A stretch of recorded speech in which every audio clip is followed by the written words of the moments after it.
Welcome, dear participants and guests, to our English Without Borders webinar series that started on March 2nd and will continue till March 12th. So today we are very happy to see all of you online.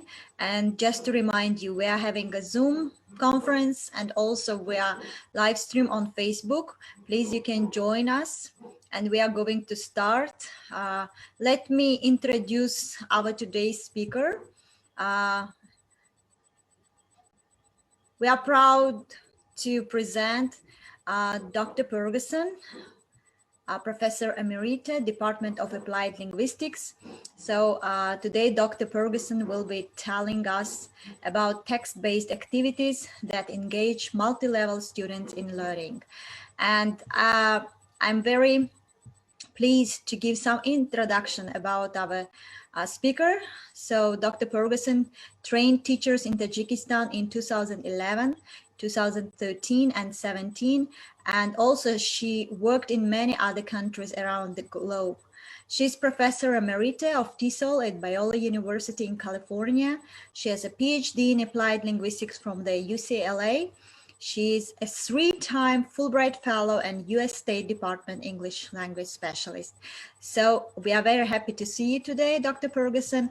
And now I'm giving the floor to Dr. Purgason. Dear participants, you can put your questions in the chat box and put your questions in the comment box on Facebook. So after the presentation of Dr. Purgason, we'll be addressing those questions to our speaker. And then she will respond to your questions. Thank you again. And Dr. Purgason, now the floor is yours.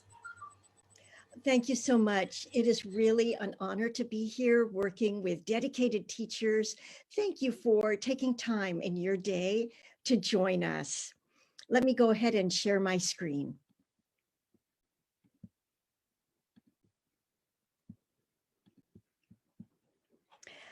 Our topic today is text-based activities that engage multi-level students in learning. You know, I assume that as teachers, we work with texts. They might be from a required textbook, a little paragraph, a long reading, maybe from other sources as well.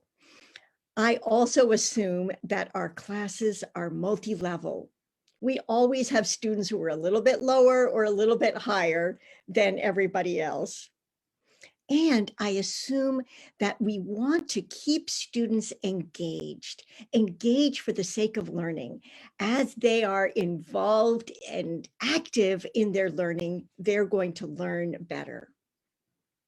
Today, I'll be talking about pre-reading activities, vocabulary and grammar activities, comprehension activities, and some activities for post-reading where students can personalize their learning, engage in critical thinking, and be creative. I do want to say, don't spend too much time on vocabulary and grammar, or we won't be able to have time on anything else. First of all, a pre-reading activity, and we're going to try this out. You know, in life, we rely on emojis. We have emojis for happy, sad, wow, I love you. What about an emoji for forgiveness? Let's see, we've got a poll up here, but I don't think it's quite the right one. So that's it. Is an emoji for forgiveness needed? Yes or no? Participants, can you participate in this poll? We're seeing some results now. Okay, and what's our final poll results? Yes, we agree an emoji for forgiveness is needed. Now, let's take a look at these options. We've got, from Finland, 6 possibilities for emojis, A, B, C, D, E, and F. Which one do you like best? Which one would you like to have as an official emoji for forgiveness? Let's see our poll.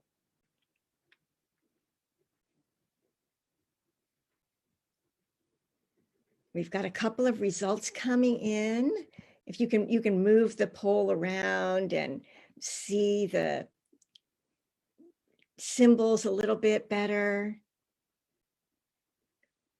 Okay. Great. All right, let's end this poll and see our final results.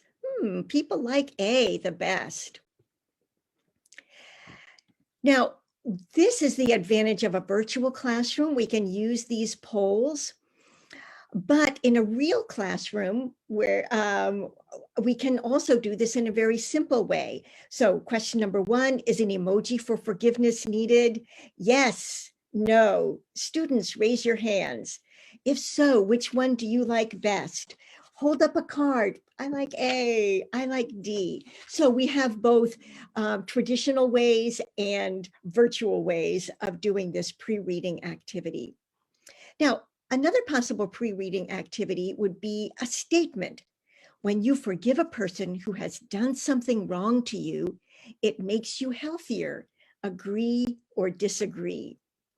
In a real classroom, I would get students out of their seats and send them to different corners of the room. Okay, if you, let's see, we've got let's get the agree, disagree poll up here. But in the meantime, in a traditional classroom, I would send them to corners. So go by the door if you agree, go over to the windows if you strongly disagree. But here we have our Zoom poll, and it's a way of getting students' opinions in a virtual classroom. Okay, good results. Most people are agreeing. Yes, it makes you healthier.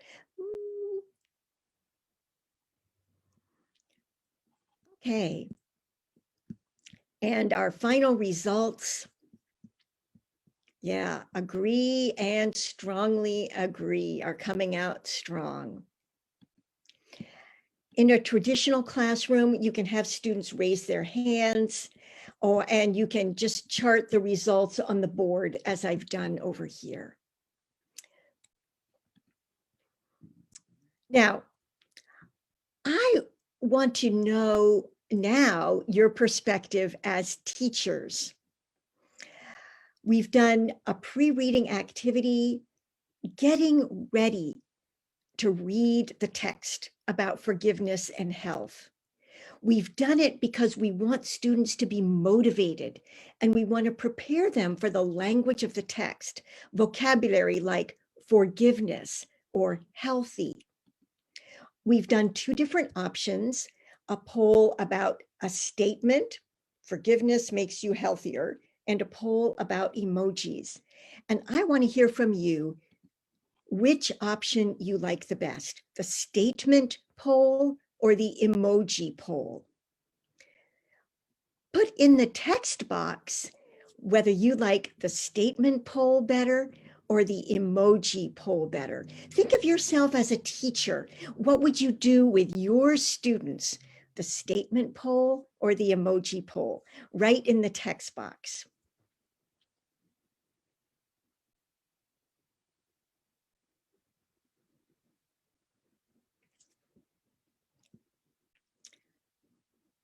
And we've got some facilitators who will be sharing. Yeah, Kitty, we have a high percentage of people who say strongly agree. So it's about 67%, and somewhat agree, it's about 33%.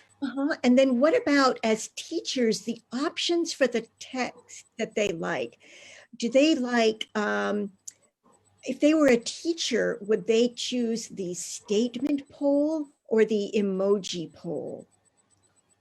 Are they writing? Yeah, we have 100% people saying emoji. They like emoji? Yes. You know what? I think it's because of the visual engagement, our students would like that. They use emojis, and they are happy to see the little visuals on screen. So this is a good reminder to us as teachers Even though we are doing a reading activity, we can use visuals to get our students excited about that reading. Thank you for your participation. Now, the reading is a little bit hard to see on the screen, and I hope that you either have with you the handout, it kind of looks like this, or you can get it from the facilitators after our presentation. But basically, you can see that the text is titled "The Power of Forgiveness," and there are 4 paragraphs. Some are short, some are a little bit longer. And I'll just read the first sentence for you. Did you know that burying the hatchet offers many health benefits?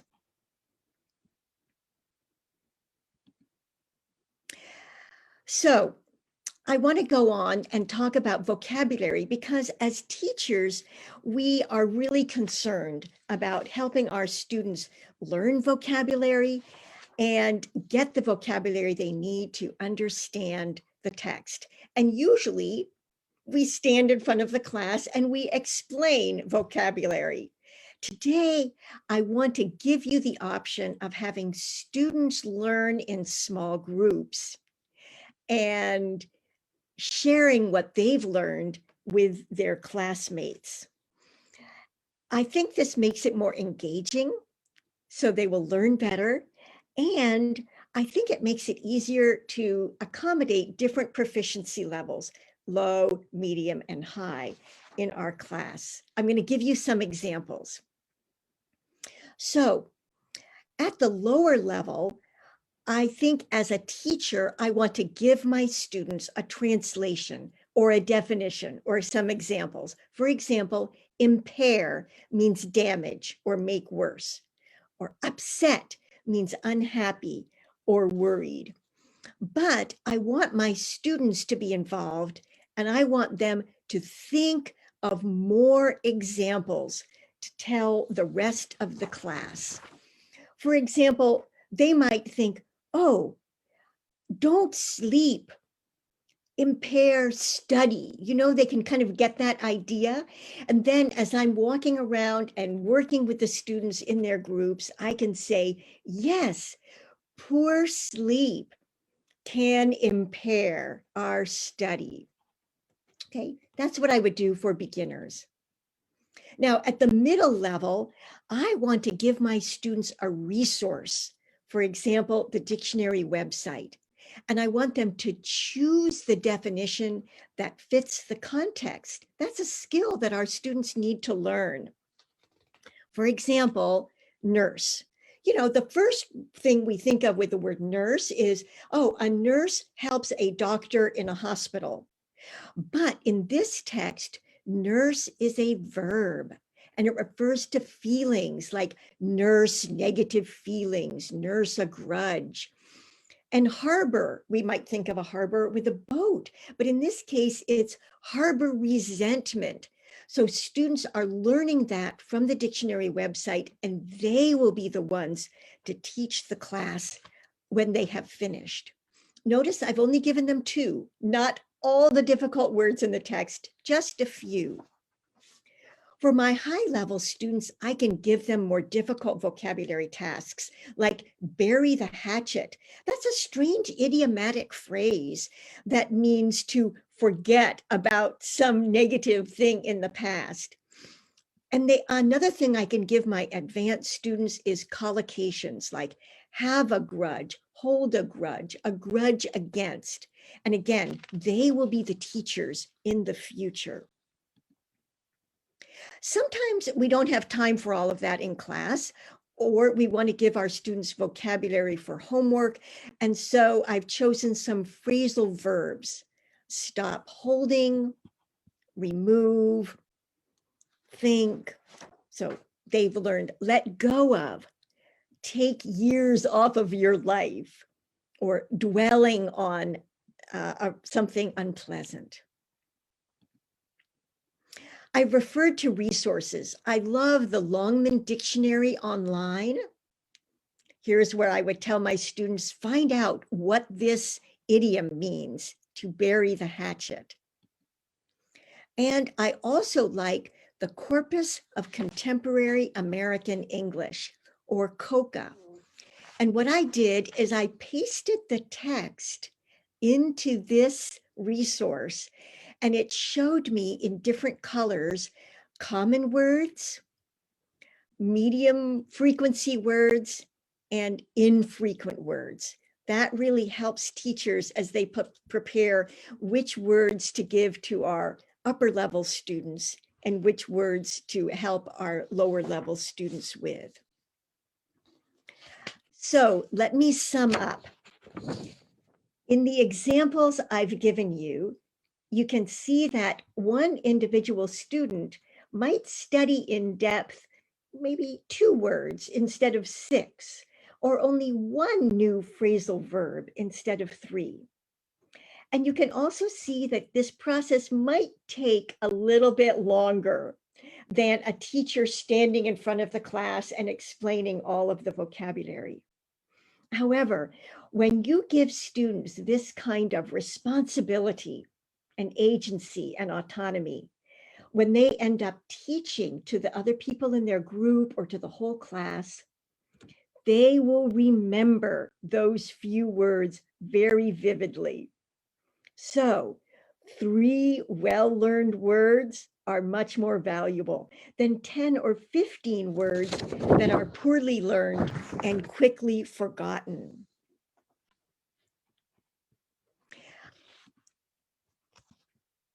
Now I want to briefly talk about grammar in the same way, because sometimes texts have difficult grammar and our students need to understand that before they can do comprehension. Or as a teacher, you might be responsible for teaching your students grammar and reading, listening, conversation, and so on. Once again, I want to encourage you to get students to learn and teach each other. One thing I noticed in this text is that there are a lot of phrases with ing. For example, holding anger inside is linked to heart disease and stroke, possibly taking years from your life. I want to give this sentence simply, and I want to diagram the grammar. But I know I have students for whom this is very difficult. And I also want to think about ways of giving that responsibility to my students. So let's look at that. You know, for my beginning level students, I think participle phrases with ing are too hard, but they do know the present progressive. So I'm going to give them this task. Find 3 examples of the present progressive, that is be plus verb ing. I'm going to give them a hint, look in paragraphs 3, 4, and 5, and I want them to circle and underline. Here's what they can come up with. This is damaging to your health. What is it doing to you? You are generating good health. I think my lower level students can do that. What about my mid-level students? Maybe for them, it's good to review gerunds, like burying the hatchet offers many health benefits, or letting go of anger can reduce anxiety. Holding anger inside is linked to heart disease, and so on. Again, my students are working on their own in small groups in the classroom, and I can walk around talking to them and making sure that they are doing this task. Now for my advanced level, they get the participle phrases. Anger is linked to heart disease, taking years from your life. It damages your mental health, robbing you of joy. Sometimes our students finish early, right? Some are working away and others, maybe they've just had extra English classes or they've traveled abroad and they're way higher than everybody else in the class. Give them an extra task. Here's one. Find an example of a verb followed by a gerund. For example, I like playing football. And they might come up with these examples. So let me sum up what we've said about grammar. Instead of standing in front of the class to explain the grammar, I want students in small groups that are at the right level for their ability to learn and then teach. This kind of grammar can also be done as far as self-study worksheets. For example, you might not have time in class to do it, but you can give them something to do for homework. And that also works in the virtual classroom as well. It depends on how important grammar is in your syllabus and how likely students are to do homework and how much time you have in class. Well, I want to go back to meaning-focused reading, because I don't want us to think that grammar and vocabulary are the only things to do in class and the only things that can come out of a reading. I think it's really important for our students to learn how to read for meaning. This helps them with motivation, and it also helps them with language acquisition.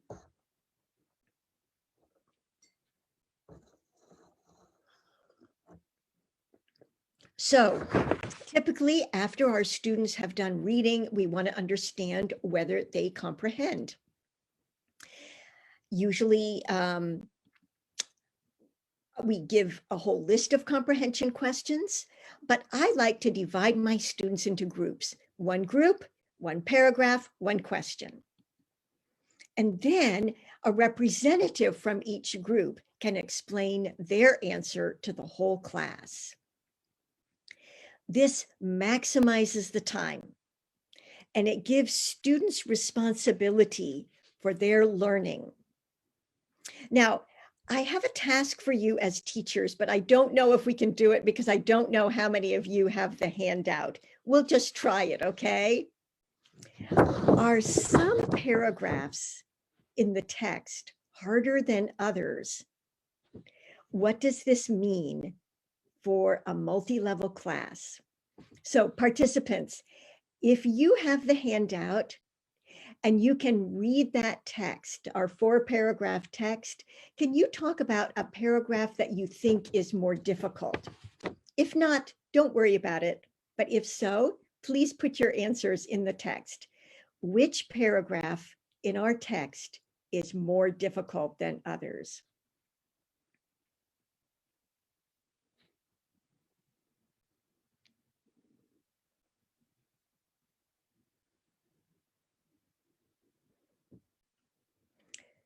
Are we getting any answers, or is it problematic because of the handout? So we'll be just sharing the handouts after your presentation, and I think just people. I'm gonna go on with this then. Okay. All right. Yeah. We have already shared. I have already shared it on the chat box, and hopefully people will open it. Okay, got it. But sometimes it's hard to listen and open it. So we also have questions that might be easier or harder for students. For example, according to paragraph 1, what are the health benefits of A, being angry and not forgiving, or forgiving and releasing anger? And number 4, paragraph 4 gives 3 pieces of advice. So as a teacher, I like to be really careful about which questions are harder and which questions are easier. And honestly, I think question number 4 is the easiest one. There are some signpost words in the paragraph: first, second, third, and finally. And so I would give paragraph 4 to my low-level students, and I would give question number 4 to my low-level students, and I would give questions number 1 and 2 to my higher level students.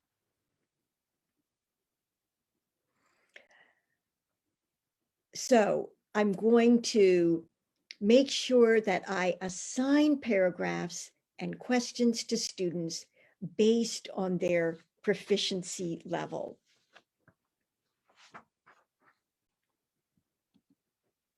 Now, besides comprehension, I want to go beyond. I want to make sure that my students are going deeper. These are 21st century skills that we can develop in our students. We want them to apply the reading to a new situation. We want them to evaluate and analyze what they've read. We want them to be creative. We want them to think critically about what they read and what they hear. So here are some questions about this reading on health that I think fall into these 21st century skill type of going deeper questions. And again, on the handout, you can see them more easily, but I want to tell you how we might do this in class. I would allow students to choose just one out of those many questions. And if there are too many for the students to read, I would give them just one. A question that I like for an in-person class is 4 corners. So I would tell the class, if you have question number 1, go to the corner by the door. If I've given you question number 2, go to the corner by the window, go to the back of the room, and then in small groups, they can discuss their questions. That gets students out of their seats, moving around. If you are teaching virtually, you can send them to Zoom breakout rooms for the same thing. You can also assign these questions for at-home writing if you run out of time during your class. I want to try it out with us. We'll just do one question and we'll assume that you're all at the same level. I want you to type a short answer in the chat box, but don't push return or enter. I want everyone to have a chance to write before you start seeing other people's answers. So here's our question. This text says that a reason to forgive others is for health benefits. What are some other reasons to forgive? Okay, so type your answer in the chat box, one word, one sentence, but don't push return, don't push enter. Let's wait for people to write.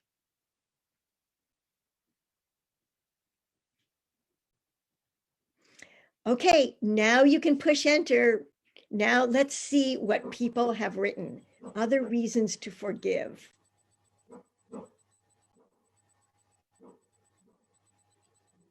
Dear participants, please write your responses in the Oh, chat we box. haven't had any, no one has written yet? Just one person. It Okay. will prevent you from heart diseases. You will feel less anxiety. Ah, anxiety, right. So you have physical health, but also mental health. Okay, the next one has written to get rid of negative feelings. Yeah, let's get rid of those. Anybody else? Yeah, your heart will feel lighter. If you forgive, it will change their attitude towards you. Great. To feel at peace.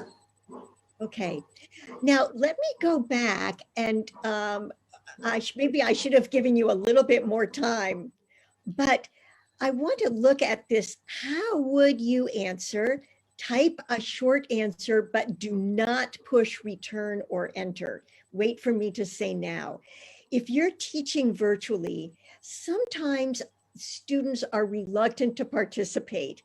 And this is a way of getting everybody to participate because they are not intimidated by the students who write first. You know, some are eat fast typists, they think quickly, they've always got their answer in the chat box right away.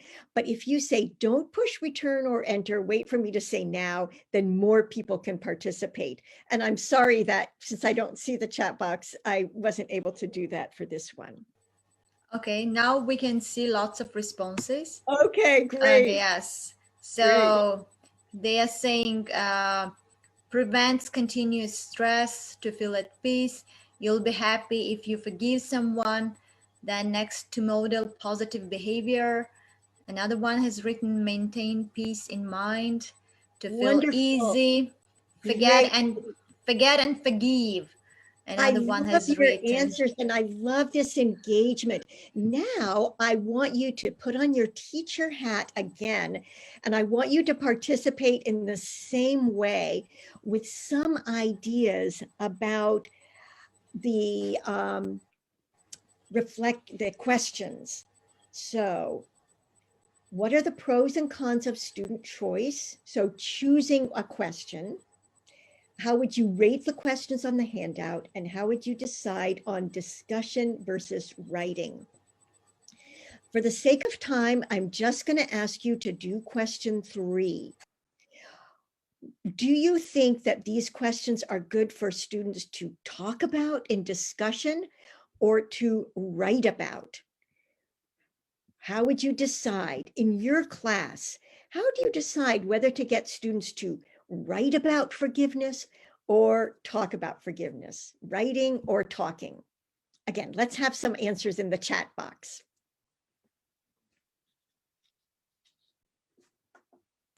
Okay, we have some responses. Someone says to talk about, another person saying writing. Madina is saying, I would rather go with talking, it takes less time. Gulnoro is saying, could be speaking first for people to get some ideas and then write about it. Ulchera is saying, discussion is good. I love these ideas, and it shows the variety of how we can approach our class. For example, you might not have very much time, or you might have a long time. You might have a short class or a long class. You might have students whose goal is working on writing, or you might have students whose goal is speaking. So I want you to have flexibility to choose from these depending on your teaching situation. So let me sum up what I've said. I want plenty of chance for us to talk about this. You can use this technique with any text. It can be a short paragraph in your required textbook. It can be a long, authentic reading. It can be anything in between, any text. We've talked about pre, while, and post reading, the best practices for getting our students ready to read with something interesting and engaging, dealing with vocabulary and grammar, not too much time, so we have enough time for comprehension, discussion, and writing.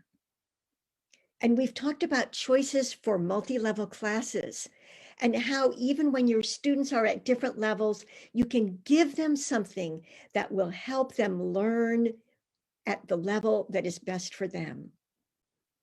And we've talked about giving students autonomy, responsibility, and agency so that they are responsible for teaching others in their small group or the class.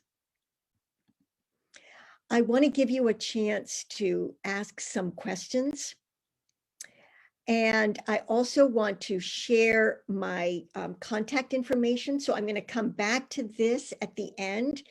If you need to take a screenshot of this right away, you can, and it will also be put in the chat and given to you in the handout. But now let's go back to questions. Okay, dear participants, you can write your questions in the chat box so I can yeah, vocalize those questions to Dr. Purgason. Please don't be shy and write your questions here. And people who are joining us on Facebook, you can also put your questions. We can address them to Dr. Purgason as well. Okay, we have got the first question from Medina, who is asking, my students are mostly focused on keywords. It's very difficult to switch their mind into meaning reading. Can you suggest any techniques? I think this is really common. I think many students think that vocabulary is the key to reading. They look up every single word in their dictionary. If they don't know the meaning of a word, they freak out and they can't get the overall meaning. And I think the best way to move them out of this mindset toward reading for meaning is to give them texts that are a little bit easier. If they read something that has 95% familiar vocabulary, or maybe even 99% familiar vocabulary, they are going to find it easier to read and simply skip over the one unfamiliar word for the sake of getting the overall meaning. Do that first and then come back and deal with the new vocabulary. So it requires some training. It requires some persistence. It requires you to be confident as a teacher that reading for meaning is important. Keep telling your students that. Keep telling them, first we'll read for meaning, then we'll go back and deal with vocabulary, then we'll read for meaning again at a deeper level. All right, Dr. Mohammed Riaz Mahmoud is asking a question, actually asking, requesting if you can share any templates for pre, while, and post reading to be followed in the classroom. I think that it's a good general framework, pre-reading, while reading, and post-reading. But I think our participant is right to ask, are there some templates so that I know what to include in pre-reading, or what kinds of while reading activities should I do, or what kinds of post-reading activities? But I think it kind of depends on your students. So for pre-reading activities, I gave you two examples. One was kind of text-based. Do you agree or disagree that forgiveness is good for one's health? And maybe that's good if you are in a teaching situation where your only resource is a blackboard. And you can write on the chalkboard that statement, or you can speak to the students. What about forgiveness and health? Are they linked together? And you've chosen that because of the limits of your situation. But if you are in a high-tech classroom where you can show slides and show visuals, and you can show all those emojis, where your students all have smartphones and they're familiar with emojis, then you can do the visual-based pre-reading activity. So I don't know if I can give you a template to say, oh, your pre-reading activity should always include a statement or visuals or a song or a picture, or look at the title. What will the reading be about? There are many possibilities, and you have to choose the one that fits your class. The same thing is true for post-reading activities. Even in our small chat, we discovered that some people chose writing and some people chose speaking. And speaking is good for students who care about developing their conversation skills, but writing is good for students who maybe are preparing for an IELTS test and have to work on their writing skills. Speaking is good if you only have 5 minutes left in class and you want to get your students to turn to each other and say, yes, I've seen health problems in these relatives of mine. And that's, an example. But you might have students who don't know each other very well, who are very shy, who don't like to talk, who don't want to share personal information. And so for them, a post-reading activity of write 3 sentences in your notebook would give them a chance to reflect on the reading without being vulnerable with their classmates. So I hope you can choose from among the many possibilities, something that works for your class. All right, next question is kind of similar, and it's like, what resources do you recommend to find good texts suitable for the needed level? Like it's usually difficult to find the text for the lower level learners. Yes, I think that is something that all teachers want, right? A good source of text, and text for the right level for your students.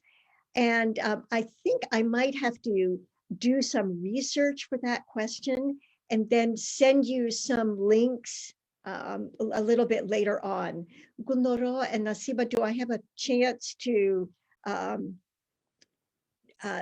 maybe post some links later, or do you have a chance to communicate with the participants later on? Sure, yeah. Yeah, we can do, we still have time. You can do that at the end of the presentation, or you can give it to us and we can pass it over to our participants. I don't think I can do it by the end of the presentation. It's kind of tricky to find those low-level texts, but if you can, maybe email participants later on, that I would like to do that. Sure, we can do that, yeah. Okay. So a question from Ibrahim, what are the best techniques for improving students' speaking skills?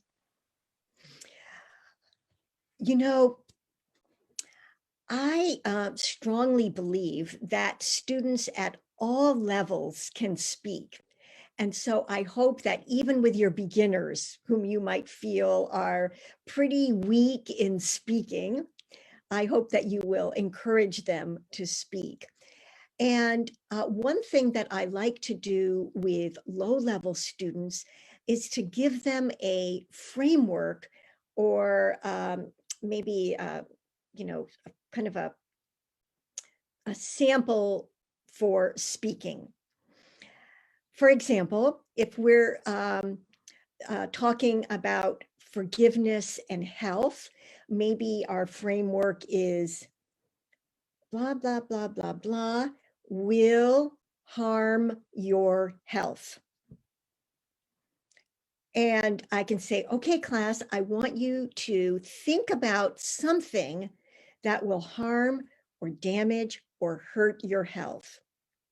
Okay, so it could be smoking, eating too many sweets, not exercising, not forgiving. Okay, first they think, they're using that framework. Smoking will harm your health. Then I say, now turn to somebody sitting next to you and share your idea. Okay, so they've shared it with one person. Then I say, turn to the person behind you and share your idea. Now they've shared it with 4 people. Now, class, I want to hear from you. I'll call on them. Let's hear from you. Let's hear from you. Your turn. So the way they have improved their speaking is this way.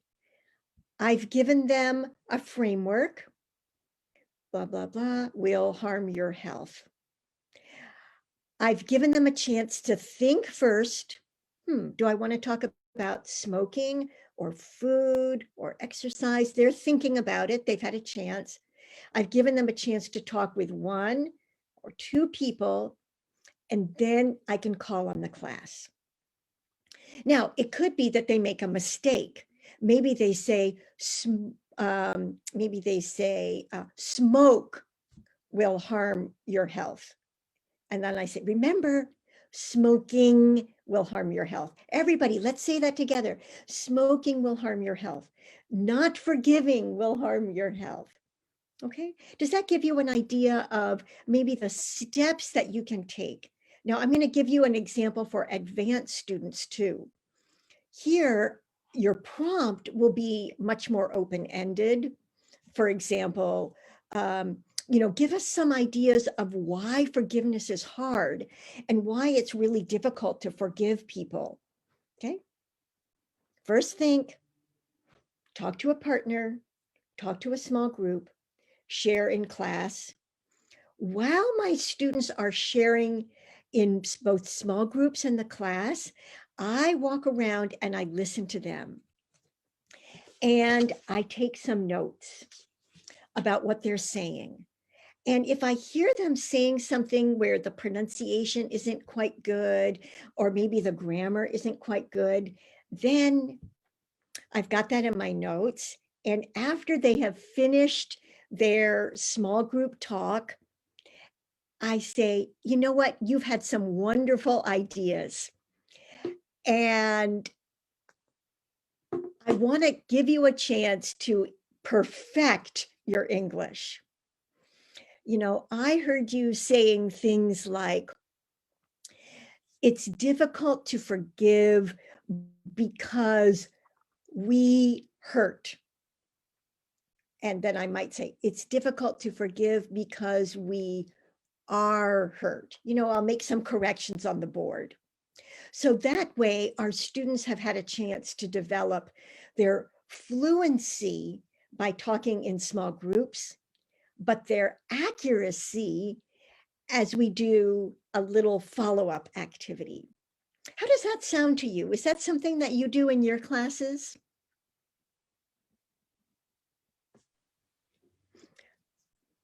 All right. So the next question from Mirzo, he's asking about the pre-reading techniques, if it is effective to use like building student background knowledge, activating student schemata, using the letting students guess the title, bringing pictures and questioning, all that. How effective is that? I think those are all great pre-reading techniques. In other words, the purpose of pre-reading is not only to get our students excited about the reading, but to help them with the language of the reading. And that means background knowledge. So for example, in our text today about forgiveness, we might say, here is the title of our text, The Power of Forgiveness. Do you know what these words mean? If our students don't know the vocabulary forgiveness, they can't get very far. So that's building their schemata. We might also build their background knowledge by talking about things related to forgiveness that they might be familiar with. For example, maybe there is some religious teaching that your students all know related to forgiveness. That's part of their background knowledge. Or because this text is also about health, we might ask them some questions about what kinds of things damage our health? What kinds of things can make you grow old and not be healthy? That's building their background knowledge. So yes, definitely ask questions that deal with both background knowledge and language. But I want to encourage you to try to think of creative ways of doing that. So for example, the emoji activity used visuals to activate schemata, introduce language, and prepare students for text. And that might be a bit more engaging than simply saying, this text is about forgiveness. Does everybody know what that word means? We want to accomplish several things all at the same time. Interest, engagement, active participation, and preparing students for the language of the text. All right, and the next question, Nasiba is asking if you can tell about skimming and scanning techniques in reading a little bit. Yes, you know, sometimes I think that our students are getting better at skimming because of reading online and reading fast. You know, we're used to reading fast, but our students who, as indicated in the earlier question, are very focused on every single word, might need some practice in reading fast. And skimming and scanning are two different ways of reading fast. First of all, skimming. The purpose of skimming is to find the main idea. So for example, if I look at this text and I go, the power of forgiveness, I go, what do you mean power? What kind of power? But I skim and I see health, energy, health, years, health. I see the word health repeated again and again in those paragraphs. Just by having my eyes glance over the text. Now I know, oh, this text is about forgiveness and health. If I'm interested in health, I want to read it. If I'm interested in forgiveness from a religious point of view, maybe I won't read it. So skimming gives us a chance to decide, is this something I want to read or not? It gives us a chance to decide, is this something that's interesting to me or not? Is this something that is valuable, or is this something that is too difficult for me? Those are things that we accomplish through skimming, and we do it by quickly reading. Scanning is another kind of quick reading, but it's reading with a particular word in mind. For example, I remember in the text, they were quoting some psychologist. He was some famous person. Let me see if I can find his name again. Lauren Toussaint.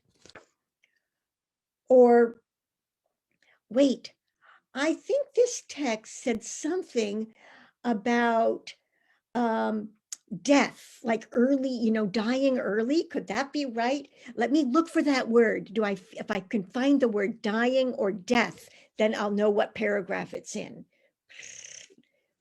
So when you are scanning a text, you're looking for something particular, a date, a name, a certain word.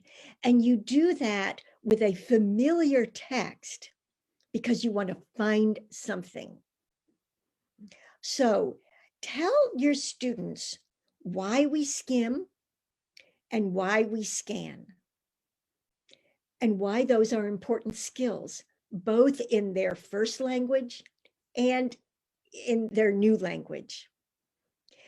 And let them practice skimming with a new text, and let them practice scanning with a familiar text.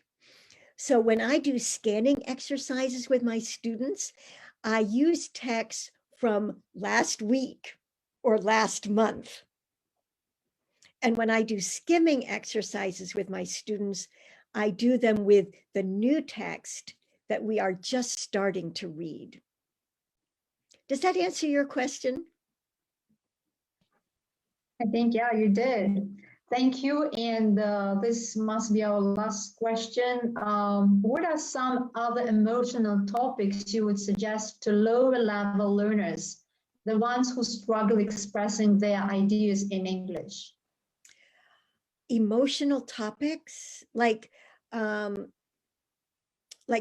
topics for them to read, but related to their emotions. Do you think that's what the person means? I think, yeah, it could be something personal, maybe it could be something cultural, Okay. emotional. You know, I think you teachers are the best ones to decide what will work for your students. You know, I'm an American, so I know what Americans are interested in. I know what is important for me, for my children, for my friends, but you know your students, where you live, what struggles they go through, what's important for their lives, what will help them become good people in the future. Uh, so I'm going to actually turn that question back to you. Yeah, I think in a multicultural, environment, it's really challenging to pick up the text that, it can relate to every student. Yeah. That's So right. I've had, and Mhm. even in a monocultural environment, you have female students who want to read about one thing and male students who want to read about another. And, and our students might come from different, slightly different backgrounds. There's the one from the village and the one from the city. So yeah, that can be challenging too. On the screen now, I've shared my Facebook page. It's my professional page on Facebook. So you can ask me questions there too, if I haven't had a chance to answer them, or if, maybe, I can think of a better answer for you. I can give it then. Okay. Thank you very much, Dr. Purgason, for such a nice presentation. That was really, really engaging. Thank you very much. Well, thank you for being an engaged audience. Engagement happens because of the audience as well as the teacher, and you've been wonderful. So thank you. Once again, thank you, Dr. Purgason. We see lots of thank you notes from our participants who are writing in the chat box, and I can read some of them to you. Thank you for really interesting methods of teaching reading. Thank you, Dr. Kitty, as you like to be mentioned. So once again, a big thank you to all our participants who followed us on Facebook, on Zoom, and also who are following us on a daily basis and joining our webinars. Thank you. Thanks. And it's our pleasure to host you again, Dr. Purgason. Thank you very much. Thank you. Thank you.